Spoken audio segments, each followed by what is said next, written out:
നിനയ്ക്കാതെ episode 34. രചന ഷിഫ ഹസൻ, അവതരണം ലിൻസി. റൂമിൻ്റെ ഉള്ളിലേക്ക് കടന്ന കുഞ്ഞാറ്റയുടെ കണ്ണ് വിടർന്നു. അവളുടെ ഇടുങ്ങിയ റൂം മാത്രമാണല്ലോ അവൾ കണ്ടിട്ടുള്ളത്. ഇവിടുത്തെ മഞ്ഞ വെളിച്ചവും വെളുത്ത ബെഡും കബോർഡും മറ്റ് സെറ്റപ്പുകളും എല്ലാം കണ്ട് അവളുടെ കുഞ്ഞു മനസ്സിൽ മറ്റെന്തൊക്കെയോ വികാരമായിരുന്നു. മറ്റൊരു ലോകത്തെത്തിയ പോലെ. ഇഷ അവളെ സോഫയിൽ കയറ്റിയിരുത്തിയപ്പോൾ ആ കുഞ്ഞു ഹൃദയം ഒന്ന് ചാഞ്ചാടിപ്പോയി. നിഷ്കളങ്കതയ്ക്ക് ഒന്നും മറക്കാൻ അറിയില്ലല്ലോ. അവൾ അറിയാതെ തന്നെ പറഞ്ഞുപോയി, അമ്മേ, ഇവിടെ ഇരുന്ന് നോക്ക്, നല്ല രസമുണ്ട്. അത് കേട്ട് അപർഷതയോടെ ദേവി ഇഷയെ നോക്കി. അവൾ ആ ഭാവം കണ്ടതായി നടിക്കാതെ അവളോടും ചിരിയോടെ തന്നെ അവിടേക്ക് ഇരിക്കാൻ പറഞ്ഞു. അഭിയേട്ടാ, അവനെ വിളിച്ചുകൊണ്ട് ഇഷ പിന്നിലേക്ക് തിരിയാൻ തുനിഞ്ഞ അതേ നിമിഷം തന്നെ അവൻ ഡ്രിങ്ക്സുമായി കിച്ചണിൽ നിന്ന് അവിടേക്ക് വന്നു. ഒരു ചിരിയോടെ അതെല്ലാം അവരുടെ മുന്നിലായി വെച്ച് മറുഭാഗത്തെ സോഫയിൽ അവനും ഇരുന്നു. ദേവിയുടെ തല താണു. ഇഷ കുറച്ച് നിമിഷം അവരെ നോക്കി നിന്നു. അപ്പോഴൊക്കെ നിശബ്ദത മാത്രം അവിടെ തങ്ങി നിന്നു. ഞാൻ പോയി ഒന്ന് ഫ്രഷ് ആട്ടെ, നിങ്ങൾ സംസാരിക്കുക. അതിന് അഭി തലയാട്ടിയപ്പോൾ അവൾ ദേവിയോടൊന്ന് പറഞ്ഞുകൊണ്ട് ബാത്റൂമിലേക്ക് പോയി. ദേവി ഷാളിൽ കൈകൾ കൊരുത്തുകൊണ്ട് അവിടെ ഇരുന്നു. വെള്ളം എടുത്ത് കുടിച്ചോളൂ, ദാ മോൾക്ക് എടുത്തു കൊടുത്തേക്ക്. അവൻ ഗ്ലാസുകൾ അവരുടെ അടുത്തേക്ക് ഒന്നുകൂടി നീക്കി. അവൾ മടിച്ചു നിന്നപ്പോൾ അഭി തന്നെ കുട്ടിയുടെ കൈകളിൽ അവ പിടിപ്പിച്ചു കൊടുത്തു. അവൾ കൗതുകത്തോടെ അത് നുണയുന്നത് കണ്ട് അഭി വല്ലായ്മയോടെ ദേവിയെ നോക്കി. അവൾ തല വെട്ടിച്ചു. പറ, എന്താ ഇവിടെ? ഇങ്ങോട്ടേക്കാണ് വന്നേ? അവനൊരു നെടുവേർപ്പിട്ടുകൊണ്ടാണ് തുടങ്ങിയത്. അല്ല, പതിഞ്ഞ ശബ്ദം. പിന്നെ അന്ന് തമിഴ്നാട്ടിലേക്കാണ് പോയത്. പിന്നെ എപ്പോഴാണ് ഇവിടേക്ക് വന്നേ? ഒരു 1.5 മാസം മുന്നേ. എന്നിട്ട് അയാൾ എവിടെ? നീ ജോലി ചെയ്യുന്നത് എന്താ? അയാൾക്ക് എന്താ ജോലി? അവനെല്ലാം ഒരുമിച്ചാണ് ചോദിച്ചത്. അതിനവൾ ഒന്നും മിണ്ടിയില്ല. കണ്ണുകൾ തന്നോട് ചേർന്നിരുന്ന് വെള്ളം ആസ്വദിച്ചു നുണയുന്ന കുഞ്ഞാറ്റിയിൽ തറഞ്ഞു നിന്നു. അവയ്ക്ക് എന്തോ പന്തികേട് തോന്നി. മോള് വാ, അങ്കിൾ TV ഓൺ ചെയ്ത് തരാം. അവൻ സോഫയിൽ നിന്ന് എഴുന്നേറ്റ് അവളെ കൈകളിലെടുത്ത് TVയുടെ അരികിലേക്ക് നടന്നു. അതിലൊരു കാർട്ടൂൺ ഇട്ട് കൊടുത്തപ്പോൾ ഉണ്ടക്കണ്ണം മേടിച്ച് അവൾ അടങ്ങി അതിന് മുന്നിലിരുന്നു. അഭി തിരിച്ച് ദേവിക്കരികിലേക്ക് തന്നെ പോയി. അപ്പോഴേക്ക് ഇഷ കുളി കഴിഞ്ഞ് വന്നിരുന്നു. അവൾ അഭിയുടെ അടുത്തേക്കിരുന്നു. പറയാൻ പറ്റുമെങ്കിൽ പറ, എനിക്ക് നിന്നെ കണ്ടിട്ട് അത്ര സുഖത്തിലാണ് കഴിയുന്നത് എന്ന് തോന്നുന്നില്ല, അതാ വിളിച്ചു വരുത്തിയത്. അവൻ ദേവിയോട് വീണ്ടും പറഞ്ഞു. ഇനി ഇതിനിടയിൽ ഇരിക്കുന്നത് ശരിയല്ലേ എന്ന സംശയത്തിൽ ഇഷ അഭിയെ നോക്കി കണ്ണോട് ഞാൻ പോകണോ എന്ന് ചോദിച്ചു. അവരുടെ ഫാമിലി മാറ്ററല്ലേ, അവർക്കത് ഇഷ്ടമായില്ലെങ്കിലോ? അവൻ പക്ഷെ അവളോട് അത് വേണമെന്ന് തലയാട്ടി. അത്രയും സമയം തല താഴ്ത്തി നിന്നിരുന്ന ദേവി പെട്ടെന്നാണ് പൊട്ടിക്കരഞ്ഞത്. അഭിയും ഇഷയും ഞെട്ടലോടെ അവളെ നോക്കി. കുഞ്ഞാറ്റയുടെ ശ്രദ്ധ TVയിൽ തന്നെയാണ് എന്ന് മനസ്സിലാക്കിയപ്പോൾ അവർക്ക് ആശ്വാസം തോന്നി. ഇഷ അഭിയുടെ അടുത്ത് നിന്ന് എഴുന്നേറ്റ് അവൾക്കടുത്തേക്കിരുന്നു. ചേച്ചി കരയാതെ, പറയാൻ ബുദ്ധിമുട്ടാണെങ്കിൽ ഒന്നും പറയണ്ട, ഇങ്ങനെ കരയാതെ, സാരയില്ല, പോട്ടെ. അവൾ ദേവിയുടെ തോളിൽ തട്ടി ആശ്വസിപ്പിച്ചു. കുറച്ചു നേരം തേങ്ങിയവൾ പതുക്കെ മുഖം തുടച്ചു. പറയാതിരുന്നിട്ടും പറഞ്ഞിട്ട് ഒന്നും പ്രത്യേകിച്ച് കാര്യമില്ലല്ലോ.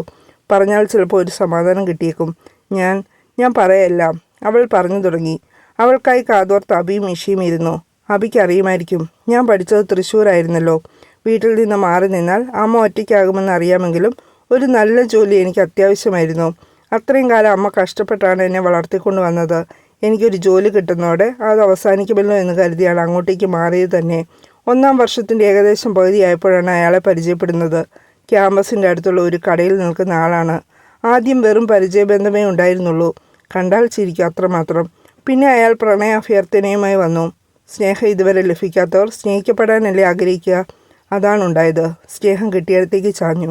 പഠനം പൂർത്തിയാകുന്നതിന് മുന്നേ തന്നെ ഒരുമിച്ച് ജീവിക്കണമെന്ന് അയാൾക്ക് വാശി. പ്രണയം കാരണം അന്നെനിക്ക് കണ്ണ് കാണില്ലായിരുന്നു. ഭാവിയെക്കുറിച്ച് ചിന്തിക്കാതെ അതിനെ സമ്മതിച്ചു. അപ്പോൾ അമ്മയെ ഓർത്തില്ല.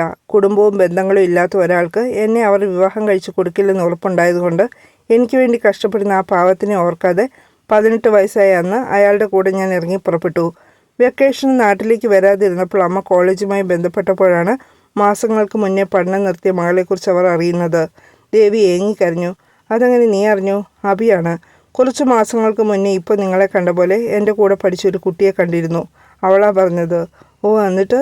ഇവിടെ അയാൾക്ക് ആരും ബന്ധമായിട്ടില്ലെന്ന് പറഞ്ഞ് തമിഴ്നാട്ടിലേക്കാണ് പോയത്. ജോലി അവിടെ റെഡി ആയിട്ടുണ്ടെന്ന് പറഞ്ഞ്. അന്ന് അമ്പലത്തിൽ വെച്ച് എനിക്കൊരു താലി കെട്ടിയെന്നല്ലാതെ വേറെ രജിസ്റ്റർ ഒന്നും ചെയ്തില്ല. ആദ്യമൊക്കെ ഞാൻ ആഗ്രഹിച്ച ജീവിതം തന്നെ കിട്ടിയ സന്തോഷമായിരുന്നു എനിക്ക്. സ്നേഹം കൊണ്ട് പൊതിയുന്ന ഒരു മനുഷ്യൻ. പിന്നെ പഴയ ആൾ തന്നെ അല്ലാതായി. കുഞ്ഞു കാര്യങ്ങൾ പറഞ്ഞ് വഴക്കിടും. പതിയെ അടിക്കാനും തുടങ്ങി. മദ്യപിച്ച് വരുന്ന ദിവസങ്ങളിൽ ദേഹോപദ്രവം സഹിക്കാൻ കഴിയില്ല. എത്ര രാത്രികളാണ് കരഞ്ഞും നിലവിളിച്ചും കഴിഞ്ഞുകൂട്ടിയത്. ചില രാത്രികളിൽ ആ തെരുവിൻ്റെ ഓരത്തുള്ള കൂരയിൽ ഒറ്റയ്ക്ക് കിടന്നിട്ടുണ്ട്. വാതിലിലെ മുട്ടുകൾ കേട്ട് പേടിച്ച് വാവുത്തി കരഞ്ഞിട്ടുണ്ട്. അന്നൊക്കെ അയാൾ വേറെ സ്ത്രീകളുടെ കൂടെ എന്നെ അവിടെ ഒറ്റയ്ക്കാക്കിയിട്ട്. ദേവി ആ ഓർമ്മകളിൽ നിയന്ത്രണം വിട്ട് കരഞ്ഞുപോയി. ഇഷ അവളെ ചേർത്ത് പിടിച്ചു. ഇത് ചോദ്യം ചെയ്യുമ്പോൾ എൻ്റെ ശരീരം തല്ലി ചതച്ചിട്ട് അയാൾ പറയുന്നൊരു ഡയലോഗുണ്ട്, സ്വന്തം അമ്മേനെ വേണ്ടെന്ന് വെച്ച് ഇറങ്ങി വന്നോളല്ലേ, വലിയ പുണ്യാളത്തി ഒന്നും ചമയണ്ട, നാളെ വേറെ ആരെങ്കിലും വിളിച്ചാൽ ഇവിടം വിട്ടിറങ്ങി പോകില്ലേ നീ എന്ന്. എന്നെ ഏറ്റവും വേദനിപ്പിക്കുന്ന ഒരു കാര്യമാണത്. അത് കേൾക്കുമ്പോൾ ശരീരത്തിലെ വേദന ഒന്നും അല്ലെന്ന് തോന്നും. എൻ്റെ അമ്മയെ ചതിച്ചതിന് ദൈവം തന്ന ശിക്ഷയായിരിക്കും ഇതെല്ലാം എന്ന് ഓർക്കാത്ത ഒരു ദിവസം പോലും ഇല്ല അഭി. ആകെ ഉണ്ടായിരുന്ന ഞാൻ പോയെന്നറിഞ്ഞ് എൻ്റെ അമ്മ കരഞ്ഞ കണ്ണുനീരല്ലേ എന്നെക്കൊണ്ട് ദൈവം കരയിക്കുകയായിരിക്കും എന്ന് തോന്നി എനിക്ക്. ദേവിയുടെ കൈകൾ ആശ്വാസത്തിനെന്നോണം ഈശോയുടെ കൈകളിൽ മുറുകി. ആയിടെയാണ് വയറിലൊരു കുഞ്ഞ് ജന്മമെടുത്തു എന്നറിയുന്നത്. അതറിഞ്ഞിട്ടെങ്കിലും എന്നോടുള്ള അയാളുടെ മനോഭാവം മാറുമെന്ന് ധരിച്ചപ്പോൾ അവിടെയും എന്നെ അയാൾ തോൽപ്പിച്ച് കളഞ്ഞു. അത് അയാളുടെ കുഞ്ഞല്ലെന്ന്, എനിക്ക് മറ്റാരിലോ ഉണ്ടായതാണെന്ന്. അവൾ പൊട്ടിക്കരഞ്ഞു. കുഞ്ഞാറ്റയുടെ ശ്രദ്ധ ഇങ്ങോട്ടേക്കാകുന്നുണ്ടോ എന്ന് നോക്കി അഭി. ഇല്ല, ആ കുഞ്ഞ് വേറൊരു ലോകത്താണ്, അവൾ ഇതുവരെ കാണാത്തൊരു ലോകത്ത്. അവളെ വയറിൽ ചുമക്കുന്ന സമയത്തും വല്ലാതെ വേദനിപ്പിച്ചു. പല വീടുകളിലും ചെന്ന് പണിയെടുപ്പിച്ചു. ആ പണം തട്ടിപ്പറിച്ച് വാങ്ങി അത് കുടിച്ചു തുളച്ചു. എന്നെ പട്ടിണി കിട്ടു. അങ്ങനെ സഹിക്കാവുന്നതിൻ്റെ ഏറ്റവും അവസാനത്തെ ലെവൽ വരെ ഞാൻ സഹിച്ചു. അവളെ പ്രസവിച്ച ശേഷം പിന്നെ കുറച്ചുകാലം അയാൾ വരാതായി. കുറച്ച് മനസ്സമാധാനം തോന്നിയ ഒരു കാലഘട്ടം അതായിരുന്നു. ഞാൻ ജോലി ചെയ്താൽ സാരമില്ല, ജീവിക്കാമല്ലോ. പക്ഷേ വീണ്ടും ദേവി ഞങ്ങളോട് ക്രൂരത കാണിച്ചു. അയാൾ തിരിച്ചു വന്നു. ആദ്യം എന്നെ മാത്രമായിരുന്നു ഉപദ്രവിച്ചെങ്കിൽ ഇപ്പോൾ എൻ്റെ കുഞ്ഞും. അബിയുടെ കണ്ണുകൾ പകപ്പോടെ വിടർന്നു. ഇഷിയുടെ കണ്ണൊക്കെ നിറഞ്ഞു തുടങ്ങിയിരുന്നു. ഒരു മൂലയിൽ കരഞ്ഞ അവശരായി ഞങ്ങളിരുന്നു. ഭക്ഷണമോ വെള്ളമോ കുടിക്കാതെ കുറേ ദിവസങ്ങൾ. അങ്ങനെ ഇരുന്ന് എൻ്റെ കുഞ്ഞിന് വയ്യാണ്ടുണ്ടായിട്ടുണ്ട്. അവളെ കൊണ്ട് മരിച്ചാലോ എന്ന് തോന്നിയ നിമിഷങ്ങളുണ്ട് ജീവിതത്തിൽ. പക്ഷേ എൻ്റെ കുഞ്ഞിൻ്റെ നിഷ്കളങ്കമായ മുഖം കാണുമ്പോൾ എനിക്ക് പറ്റുന്നില്ല. ഞാൻ ചെയ്ത തെറ്റിനാണ് എൻ്റെ കുഞ്ഞു അനുഭവിക്കുന്നത്. അപ്പോൾ അവളെ രക്ഷിക്കണമെന്ന് തോന്നി. ഞങ്ങൾക്ക് രക്ഷപ്പെടണമെന്ന് തോന്നി.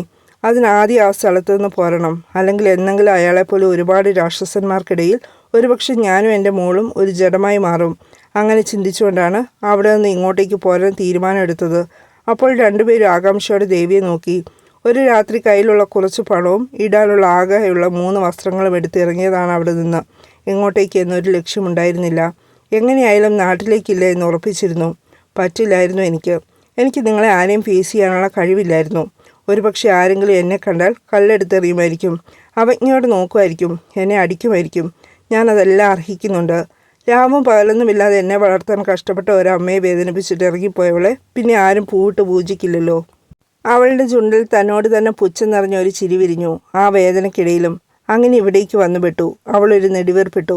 വന്നിട്ട് എത്രയായെന്നാ പറഞ്ഞ് അബി സോബയിലേക്ക് ഒന്നുകൂടി കയറിയിരുന്നു. അധികം ആയില്ല അബി, 1.5 മാസം. അവൾ ഓർത്തെടുത്തു. എന്നിട്ട് അന്ന് മുതൽ തന്നെ ഇവിടെ ജോലി ചെയ്യാൻ തുടങ്ങിയിട്ടുണ്ടോ? ഞങ്ങൾ ഇതുവരെ കണ്ടിട്ടൊന്നുമില്ലല്ലോ. ഇല്ല, ഇവിടേക്ക് ഇപ്പോൾ ഇന്നലെ വന്നതാ. ഇതുവരെ ഒരു ഫാമിലിക്ക് ഫുഡ് ഉണ്ടാക്കലായിരുന്നു പണി. അവരിപ്പോൾ ഇവിടുന്ന് സ്ഥലം മാറിപ്പോയി. ഓ, എന്നിട്ടിനി എന്താ ദേവിയുടെ പ്ലാനൊന്നും ഇല്ല അഭി. ഞാനായി തിരഞ്ഞെടുത്ത ജീവിതമാണ്. ഇതെല്ലാം സഹിക്കാൻ ഞാൻ ബാധ്യസ്ഥയാണ്. അവൻ അത് കേട്ട് ആലോചനയിലാണ്ടു. അമ്മ മടിച്ചാണ് അവളത് ചോദിച്ചത്. ഇതുവരെ അന്വേഷിച്ചിട്ടില്ലേ? ഇല്ല, എനിക്കതിനുള്ള അവസരം ഉണ്ടായിരുന്നില്ലല്ലോ. അവളുടെ തല താണു. നീ പോയെന്നറിഞ്ഞ് നില തെറ്റിയത് അവർക്ക്. ഇപ്പോഴും ഓക്കെ ആയിട്ടില്ല. അവൻ പറഞ്ഞത് കേട്ട് ഞെട്ടലോടെ അവളുടെ കണ്ണു മിഴിഞ്ഞു. ആദ്യമേ എന്തൊക്കെയോ മെൻ്റൽ പ്രോബ്ലംസ് ഉണ്ടായിരുന്നു അല്ലേ? ഇതുകൂടി കേട്ടപ്പോൾ ഷോക്കായതാ. ഇപ്പോൾ ആകെ വയലൻ്റ് ആണ് ആള്.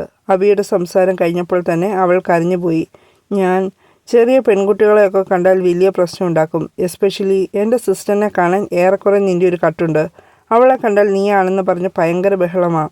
എല്ലാം അവളെ നോവിച്ചുകൊണ്ടേയിരുന്നു. ഇഷ അവളെ ചേർത്ത് പിടിച്ചു. സാരയില്ല എന്ന വാക്കിലൊന്നും പ്രസക്തിയില്ലെന്നറിയാം ചേച്ചി. കാരണം ഞങ്ങൾക്കിതെല്ലാം വെറും കഥകളാണെങ്കിലും നിങ്ങൾക്കിതെല്ലാം നിങ്ങൾ ജീവിച്ചു തീർത്ത അനുഭവങ്ങളാണല്ലോ. സമാധാനിക്കൂ, കരയാതിരിക്കുക. ദേവി ഇങ്ങനെയൊക്കെ ആയിരിക്കും നിങ്ങളുടെ ജീവിതം ഡിസൈൻ ചെയ്തത്. പക്ഷേ എല്ലാത്തിനും അപ്പുറം ഒരു സന്തോഷം വരാനുണ്ട്, തീർച്ച. അവളൊന്ന് ദേവിക്ക് നേരെ കണ്ണടച്ച് പുഞ്ചിരിച്ചു. ഞാനൊരു കാര്യം പറഞ്ഞാൽ ദേവി നോ പറയരുത്. ചിന്തകൾക്കൊടുവിൽ അബി സംസാരിച്ചു. എന്താ അബി, നീ നാട്ടിലേക്ക് തിരിച്ചു പോകണം. അത് വേണ്ട അബി, എനിക്ക് കഴിയില്ല. അവൾ വിലങ്ങനെ തലയാട്ടി. അവരെയൊക്കെ ഫേസ് ചെയ്യാനുള്ള ബുദ്ധിമുട്ടുകളല്ലേ അങ്ങനെ പറയുന്നത്. അത് പേടിച്ച് ഇങ്ങനെ ജീവിക്കുന്നതിൽ അർത്ഥമില്ലടോ. തിരിച്ചു പോകണം. ആ അമ്മയുടെ ഉള്ളിലേറ്റ മുറിവ് മേ ബി നീ കാരണം ഉണങ്ങുമായിരിക്കും. ശരി ചേച്ചി, അവർക്ക് നിങ്ങളുടെ പ്രസൻസ് കിട്ടിയാൽ മതിയാകും. ചിലപ്പോൾ അതായിരിക്കും ആ രോഗത്തിലുള്ള മരുന്ന്. തിരിച്ചു ചെല്ലു ചേച്ചി, ഇങ്ങനെ കഷ്ടപ്പെട്ട് ജീവിക്കൊന്നും വേണ്ട. ഇഷയും കൂടെ ചേർന്നു. പക്ഷെ മോളെ, അവൾ അതിന് 2 കണ്ണും ചിമ്മി കാണിച്ചു. ദേവി ഒന്ന് ആലോചിച്ച് നോക്ക്. വെറുതെ ഇങ്ങനെയൊക്കെ ലൈഫ് മൂവ് ചെയ്ത് കൊണ്ടുപോകുന്നതിലും നല്ലത് സ്വന്തം നാട്ടിൽ സ്വന്തക്കാരുടെ കൂടെ ജീവിക്കുന്നതല്ലേ. ചിലപ്പോൾ നീ കയറി ചെല്ലുമ്പോൾ ഒരു പൊട്ടിത്തെറിയൊക്കെ ഉണ്ടാകും. പക്ഷെ അതൊക്കെ പതിയെ കെട്ടടങ്ങിക്കൊള്ളും. നീ പറ, ഓക്കെ അല്ലേ? പോകുകയല്ലേ? അത് ഞാൻ ചെറിയച്ഛനെ വിളിച്ച് എല്ലാം സെറ്റാക്കാൻ പറയാം. അവിടെ എല്ലാവരോടും കാര്യങ്ങളെല്ലാം ഒന്ന് പറയാനും. അപ്പോൾ എനിക്ക് പേടിയാവുന്നു. ഞാൻ ഒറ്റയ്ക്ക്. പേടിക്കണ്ട ചേച്ചി, എല്ലാം ഓക്കെ ആവും. മോളൊക്കെ ഉള്ളതല്ലേ, ആരും ഒന്നും പറയുകയൊന്നുമില്ല. ഇഷ അവൾക്ക് ആശ്വാസം പകർന്നു. ദേവിയിൽ ഒരു നെടുവേർപ്പ് ഉതിർന്നു. അപ്പോൾ വിളിക്കട്ടെ ഞാൻ? ആ മോളിൽ കിട്ടിയപ്പോൾ അവൻ സന്തോഷത്തോടെ അവിടെ നിന്ന് എഴുന്നേറ്റ് പോക്കറ്റിൽ നിന്ന് ഫോൺ എടുത്ത് ബാൽക്കണിയിലേക്ക് പോയി. ആനന്ദ് മാമനെയാണോ വിളിക്കുന്നത്? അനിമാമൻ. അച്ഛനും അമ്മയും ശ്രീയും ദുബായിലാണ്, അച്ഛമ്മയുടെ അടുത്ത്. അവർ അവിടെ സ്ഥിരമായി നിൽക്കുവാണോ? അല്ല, ചെറിയച്ഛൻ്റെ കൂടെയായിരുന്നു അച്ഛമ്മ. അവർക്കൊരാവശ്യം വന്ന് നാട്ടിലേക്ക് വന്നപ്പോൾ ഇവർ പോയതാ. ചെറിയച്ഛൻ തിരിച്ചു പോയാൽ അവരിങ്ങ് വരും. നിങ്ങളുടെ കല്യാണം കഴിഞ്ഞിട്ടിപ്പോൾ 5 മാസം. തന്നെ എവിടെയോ കണ്ട പരിചയം പോലെ.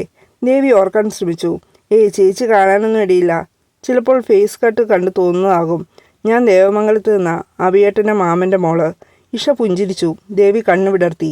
ആണോ? വെറുതെയല്ല, അവൻ്റെ അമ്മയുടെ ചായയാണ് തനിക്ക്. ഇഷ അതേന്ന് ചിരിയോടെ തലയാട്ടി. അല്ല, അപ്പോൾ ഫാമിലി തമ്മിൽ? അവൾക്കുള്ളിലെ സംശയം അവൾ പുറത്തു ചോദിച്ചു. ഇഷ എല്ലാം ഒന്ന് ചുരുക്കി പറഞ്ഞു കൊടുത്തു. ദേവി നീണ്ടി ഒരു നെടുവേർപ്പിട്ടു. എല്ലാ വേദനകൾക്ക് ശേഷവും ഒരു സന്തോഷം ഉണ്ടാകുമല്ലേ? പ്രതീക്ഷയായിരുന്നു ആ വാക്കുകളിൽ തെളിഞ്ഞു നിന്നത്. തീർച്ചയായും. ഇഷ ദേവിയുടെ കൈ സ്വന്തം കൈക്കുള്ളിലാക്കി. അപ്പോൾ ദേവി എല്ലാം പറഞ്ഞ് ഓക്കെ ആക്കിയിട്ടുണ്ട്. അവരൊക്കെ ഇത് കേട്ട് ആകെ വണ്ടറടിച്ച് നിൽക്കുക. അഭി അവിടേക്ക് കടന്നു വന്നു. ഫ്ലാറ്റിലെ ജോലിയുടെ കാര്യങ്ങളെല്ലാം പറഞ്ഞ് അവസാനിപ്പിച്ചേക്ക്. ഇന്ന് ഞങ്ങളുടെ കൂടി ഇവിടെ തങ്ങിക്കോ. നാളെ രാവിലെ തന്നെ നാട്ടിലേക്ക് തിരിക്കാം. അതൊന്നും വേണ്ട അഭി, ഞങ്ങൾ അങ്ങോട്ടേക്ക് തന്നെ പോട്ടെ. നാളെ വരാം. അവൾ ആ ക്ഷണം നിരസിച്ചു. ഇഷയും പറഞ്ഞു നോക്കി. നിങ്ങൾ സമ്മതിച്ചില്ല. ഞങ്ങളുടെ ഓഫീസിലെ രഹന നാട്ടിലേക്ക് പോകുന്നുണ്ട് നാളെ. അവൾ ഉണ്ടാകും നിങ്ങളുടെ കൂടെ. എന്നിട്ട് സ്റ്റാൻഡിൽ ഇറങ്ങിയാൽ ഞാൻ തരുന്ന നമ്പറിൽ വിളിച്ചാൽ മതി. അവരാരേലും വന്ന് പിക്ക് ചെയ്തോളും. ശരി മോളെ. ദേവി ടി വിയിൽ മുഴുകിയ കുഞ്ഞാറ്റയെ വിളിച്ചു. അവൾക്ക് വരാനുള്ള ഇൻട്രസ്റ്റ് ഒന്നുമില്ല ചേച്ചി. നിങ്ങളിവിടെ നിന്നോ. അപ്പോഴാണ് അവൾ അതിൽ നിന്ന് കണ്ണുയർത്തുന്നത്. അന്നേരം അവളെ തന്നെ നോക്കുന്നവരെ അവൾ ഒരു മടിയോടെ നോക്കി. വേഗം ഓടി വന്ന് ദേവിയെ വട്ടം ചുറ്റി. ഇഷ ഓടിപ്പോയി ഫ്രിഡ്ജിലുള്ള ചോക്ലേറ്റ്സൊക്കെ കുഞ്ഞാറ്റയുടെ കയ്യിൽ പിടിപ്പിച്ചു. കുറച്ചു കഴിഞ്ഞ് അവർ യാത്ര പറഞ്ഞിറങ്ങി. പിന്നാലെ യാത്രയാക്കാനായി അഭിയും ഇഷയും. റൂമിൽ നിന്നിറങ്ങിയ കുഞ്ഞാറ്റയുടെ മുന്നിലേക്ക് ഒരു കവർ വന്നു വീണു. അവൾ അത് കുനിഞ്ഞെടുത്ത് തൻ്റെ മുന്നിലുള്ള ആൾക്ക് കൊടുക്കാനായി ഉയർന്നപ്പോൾ ആ ആളെ കണ്ട് അവളുടെ കുഞ്ഞു ചുണ്ടുകൾ ഭീതിയോടെ മന്ത്രിച്ചു. അച്ഛൻ. അയാളുടെ കണ്ണുകളും അവളിലായിരുന്നുവെങ്കിലും അയാളുടെ പിന്നിലുള്ള സ്ത്രീ കുഞ്ഞാറ്റയുടെ വായിൽ നിന്ന് ആ വിളി കേട്ട് ഞെട്ടിത്തെറിച്ചു. വിമല. അതായിരുന്നു ആ സ്ത്രീ. തുടരും.